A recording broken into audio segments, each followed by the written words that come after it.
Assalamualaikum dulur, berjumpa lagi ya di channel kita, channel petani muda lur ya. Ya dulur, aku mau ngucapin terima kasih bagi dulur-dulur yang sudah subscribe. Bagi dulur-dulur yang belum subscribe, aku minta tolong lur ya, minta tolong di subscribe. Nah dulur, ini tanaman padi kita yang sekarang sudah berumur 80 hari ke atas ini lur, sekitar 83an hari. Ini penampakannya seperti ini lur ya. Nih, ini sudah tua dan juga ini sudah mau sampai pangkalnya. Ini 1 minggu lagi sudah siap untuk dipotong ini lur. Nih. Kalau tanaman padi kita itu padi gogo itu biasanya kayak gini lur ya. Pasti itu ada padi rontoknya itu tuh kayak gini. Kalau padi rontok kayak gini nanti itu tumbuhnya tahun depannya lur, nggak bisa ini nanti rontok langsungan setelah kita MT kedua itu tumbuh lagi tuh enggak. Jadi ya juga kelemahannya kalau kita tanam padi gogo ini lur ya. Terus kali ini kita nanti mau membahas tentang apa nih dulur, kita mau bikin pinean atau tempat persemaian padi kita ya. Terus padi kita ini atau ini sudah laku lur ya. Ini aku tebas sudah di laku atau terjual itu setengah ini ya, setengah bau itu laku 9 lur ya, 9 juta. Ini kenapa kok cuma 9 ya, nggak kuat 10 gitu lur ya, karena hitungannya tanah kita atau lahan kita itu emang setengah bau, tapi setengah bau yang ciut gitu lur ya. Soalnya di sini kan ada setengah bau yang ngombo, terus ada setengah bau yang ciut. Kalau yang ngombo atau yang luas itu toh itu bisa kuat 10 sampai 10,5, kadang juga bisa 11. Nih, ini penampakannya alhamdulillah lur ya. Bernas ini sampai pangkal semua ini buahnya itu toh. Nih. Ini sampai pangkal ini isi lur. Terus perawatanku ini cuma menghabiskan untuk pupuk daun, pupuk buah, terus pestisida dari insektisida, fungisida, terus ada juga fungisidanya, herbisida juga. Itu cuma habis 400 lur, 400 lebih, tapi kalau 500 itu enggak ada. Jadi amat sangat irit lur ya. Itu juga itu malah sisa lur, sebenarnya itu sisa. Jadi aku cuma beli kemarin itu cuma beli spontan, yang lainnya itu cuma sisaan dari tanam kita kacang hijau. Jadi pengeluaran kita tahun ini mungkin cuma sekitar 200-an ribu, nggak ada itu lur. Itu buat lahan 1 bau, karena yang lain obat-obat sisa dari tanaman kacang hijau. Nah terus kali ini kalau kita sudah berumur 80-an hari, alangkah baiknya kita itu sudah bikin ini lur, bikin tempat persemaian. Karena di sini kan sawah tada hujan ya. Kalau sawah tada hujan, alangkah baiknya itu harus cepat-cepat kita buat persemaian. Jadi nanti ini setelah ini dipanen, terus kita olah tanah. Setelah olah tanah kita langsung tanamin kembali lur ya, karena kita ngejar air itu atau ngejar hujan. Nah dulur, yuk kita langsung pembahasannya ya. Kalau pembahasan tentang pengeluaran kita itu nanti kita bahas di lain sesi aja lur ya. Ini kita pembahasannya ini di persemaian, jadi nanti biar nggak campur-campur gitu lur. Yuk dulur, kita langsung masuk dalam pembahasannya. Ya dulur, gimana tanaman kita supaya nanti pada saat kita panen hasilnya itu bisa bagus. Kalau kita tanam, kalau pengen hasil bagus itu dimulai dari awal lur ya, atau awal dari saat persemaian.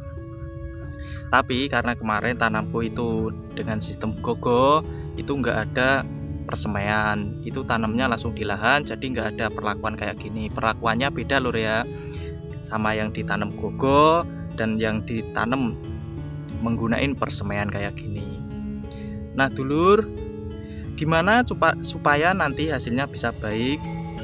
Supaya hasil bisa baik itu tadi dimulai dari awal. Terus dari awal ini aku itu caranya nggak ribet-ribet banget gitu lur.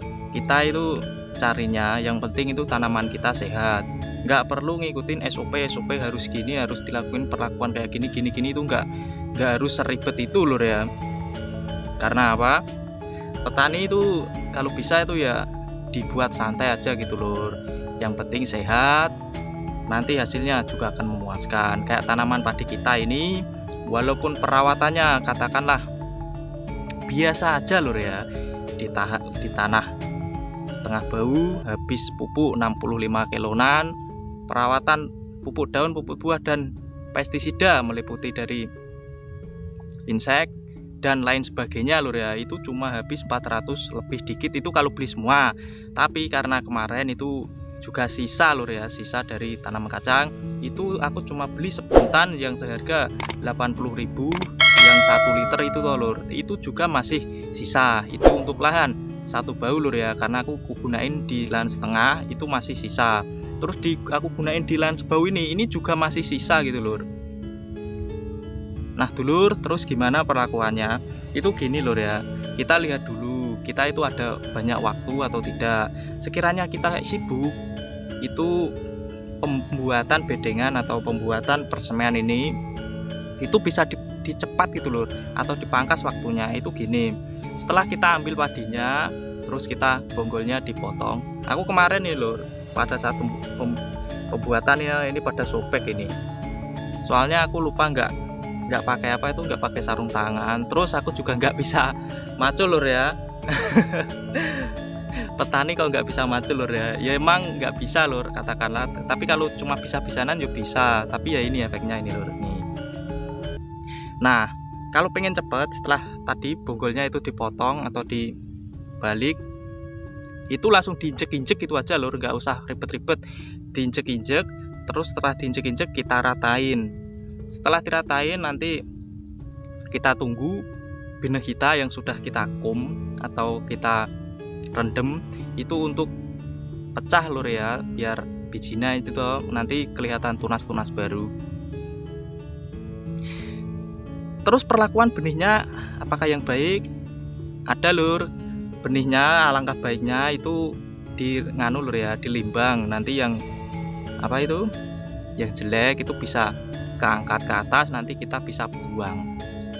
Benih di sini aku menggunakan benih yang tahun kemarin lur ya, atau hasil tanam kita sendiri. Itu apakah tidak jelek? Itu masih bagus lur, kalau kita tanamnya cuma 1 kali atau dianakan 1 kali. Itu nanti hasilnya juga masih akan kayak indukannya gitu lur ya. Terus apakah tidak beli bibit longsongan? Itu nanti aku juga akan beli bibit longsongan lur, paling cuma satu longsong itu untuk nanti tahun yang akan datang itu akan ditanam kembali. Jadi kita harus pinter-pinter ngakalin benih juga lur, supaya nanti hasil kita juga lebih memuaskan tentunya ya. Karena kita kan namanya petani kan yang dicari itu hasilnya lur ya, bukan seberapa baik dari tanaman kita. Karena apa, walaupun tanaman kita nanti terlihat bagus di masa vegetatif, terus nanti masa generatifnya kita terlena, hasil akhirnya itu juga nanti akan jelek gitu lur. Padahal yang paling bagus itu perawatan pada saat masa generatif lur ya. Itu kalau menurutku pribadi, kalau ada yang berpendapat lain ya nggak masalah lur ya. Terus ini tanaman kita ketan merah ini lur ya, bernas juga kan lur, tidak kalah sama tanaman padi kita atau IP32 kita. Nah itu tadi lur ya, kalau kita benihnya itu alangkah baiknya kita juga bisa meminimalisir atau meminimal pengeluaran kita, supaya nanti hasilnya bertambah banyak tentunya. Karena kan harga bibit kan juga mahal lur ya, kalau kita beli pes-pesan semua itu tuh. Nah setelah kita pembuatan bedengan terus direndam itu alangkah baiknya 2 hari 1 malam atau 1 hari 2 malam lur ya. Itu nanti dientas terus ditiriskan 2 hari 1 malam lagi lur, sama itu. Nanti setelah itu baru bibitnya bisa dibuang atau disebar di dalam penean. Apakah peneannya nanti kan sudah berapa hari lur ya nggak diolah kembali, apakah nggak harus dibecek-becekin lagi? Kalau pengen dibecekin lagi atau diolah kembali itu lebih bagus. Tapi kalau nggak ada waktu langsung aja sebar itu nggak masalah lur ya. Karena apa? Karena ini kan yang pertama kan sudah diolah. Terus dulur, ada juga yang petani ngeyel lur ya. Aku sendiri kadang juga kayak gitu. Itu gini, kita ambil padinya, kita potong. Setelah kita ambil tunasnya itu nggak sama sekali diijek-ijek atau dipacul atau di kapangan atau diolah tanah, itu enggak sama sekali lur. Itu langsung aja nanti benihnya siap langsung kita sebar gitu aja. Yang penting kita buat bedengan, buat pengairan kalau nanti ada hujan gede ya. Itu juga baik. Hasilnya gimana? Hasilnya juga baik lur. Kayak yang diolah tanah itu sama aja. Yang penting itu tadi lur ya. Yang penting itu perawatan kita, terus ada waktu luangnya kita atau tidak. Tapi itu tadi kalau kita cuma langsungan los gitu ya, itu nanti ya juga ada perbedaan di perawatan lur ya. Kalau pengen hasilnya sama itu toh, semuanya itu tergantung di perawatan kita masing-masing. Ya itu dulur, sebenarnya masih bisa sharing-sharing gimana gitu, tapi ini nanti videonya kepanjangan, jadi aku udahin saja sampai di sini lur ya. Lebih baik dulur-dulur bisa bertanya. Terus nanti estimasi pengeluaran kita di MT pertama nanti akan kita bahas di season lain lur ya, atau di video lain. Yang ini kita fokus di ini tadi, di persemaian. Ya dulur, makasih dulur yang sudah nonton dari awal sampai akhir. Salam petani muda, salam petani milenial. Assalamualaikum dulur.